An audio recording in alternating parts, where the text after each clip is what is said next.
Long. Oh, yeah. Right. 101 Dalmatians. Yes. We start with banner number 18, gentlemen sweep. Celtics got up by 10 in their first quarter, never looked back. Jalen wins final MVP. Tatum gets another 31-point game. Here he is after the game. Oh, my God. It's a surreal feeling. We did it.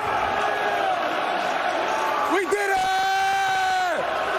Oh, my God, we did it. We have a resilient group.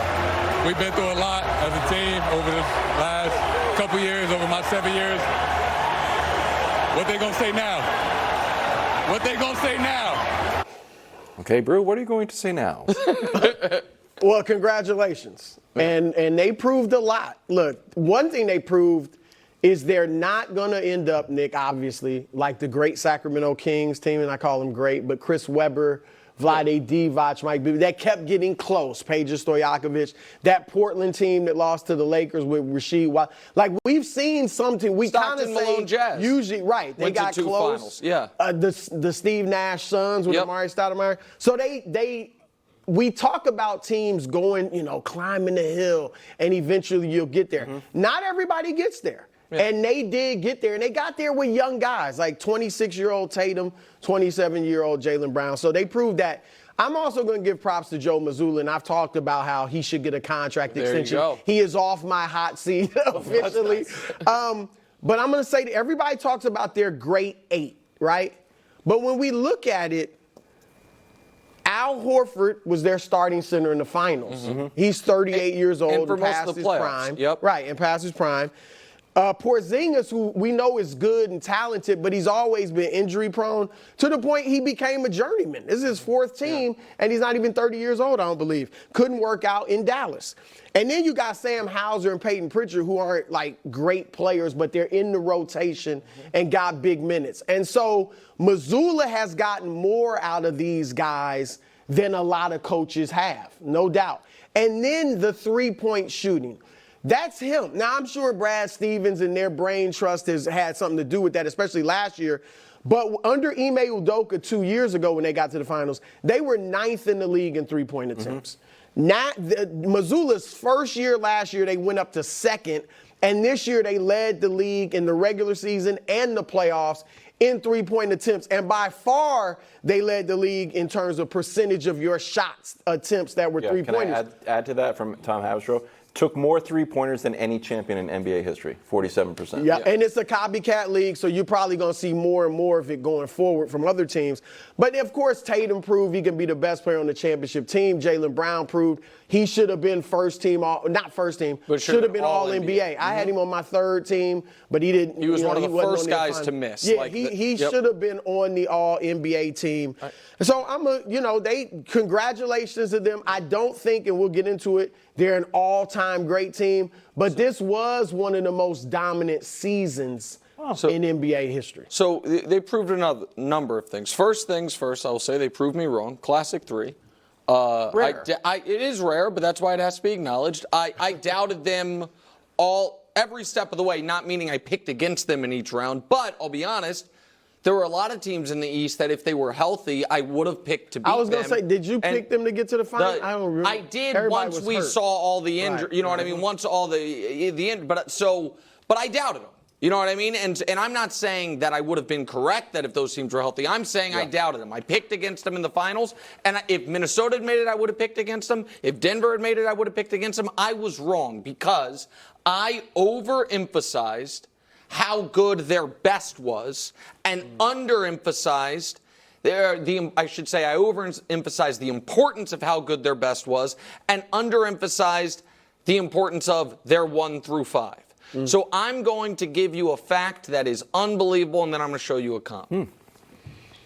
The worst 5-game stretch as far as scoring goes, Boston had all year, were the 5 games in the finals.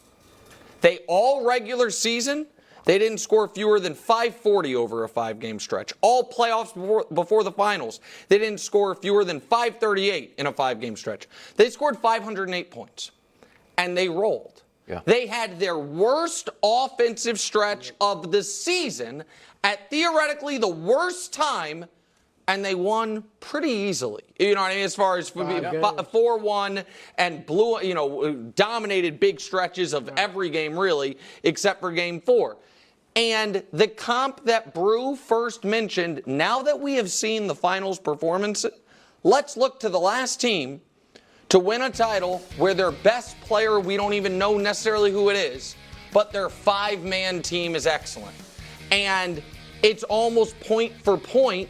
Just take 3 away from White and give them to Horford, and the Horford thing's weird because he was a reserve, then he became a starter, and you know what I mean? And you know what else, Nick? That says a lot because that was obviously an era when scoring was way down. And this is way up. Right, so defense and selflessness won the day. I did think in the second half, it was a nice place to be in, second half of last night's game, I did think Tatum and Brown were kind of taking turns trying to steal finals MVP from each other. But in a not in a bad way. It was, we have such control of the game, we can do it. Mm-hmm. And so and when you talk about them being built out as a team, they even have a guy whose role is half-court buzzer beaters. I'm joking, but not really joking. It's like Tatum. And Mike Breen, great job by him calling it out, saying he loves these, he practices these. He obviously has a bigger role than that. But for Peyton Pritchard to be like, hey, it's the finals. Your minutes are going to be cut significantly. But we are going to use you in this thing we know you're uniquely great at. And for him to hit 2, first player in NBA Finals history to do anything like that, it speaks to, you're right, Mazzulla I owe an apology to. I don't feel like I owe an apology to many people. You can be wrong and I owe apologies. I do owe an apology to Joe Mazzulla. I was very hard on him last year, and I doubted whether or not he could grow from what I thought were obvious mistakes. And the team loves him. Mm-hmm. He pressed the right buttons. I thought the Kristaps playing yesterday could have blown up on him. It didn't. Willis Reed-esque, though. Right. And so they are an excellent team by the truest definition of team. I think Mazzulla's one of the top coaches in the league right now. From a hot seat to extension and I'm not saying like top 3, but he's one of the top coaches. Like he should have security for a long time. You want to go, Wilds, before we move on? Well, I've got a few things. I'll float some. This is your day, man. No, it's all dressed really up. You're all dressed up. It's his second I would wedding. never steal the spotlight from him. He's trying to have a second wedding while still married, so it's a little not totally. To Denver? Yeah, to Denver. How'd the Celtics do against Denver? Well, so that's exactly. See, he's at the altar talking about his Josh, is that a fact? That's exactly what he's doing. That's exactly what he's doing. The Celtics were 500 above against every team except Denver in any event. Unbelievable. I'm going to float. I talked to Nick about this upstairs. This was one of my takes. Regular season matters. Do you buy that, Brew? They're the first team since the 16-17 Warriors to have the best regular season record and the best and win the championship to the point where the Bucks social media, and I understand it's kind of like fodder, but the social media does not actually run the team.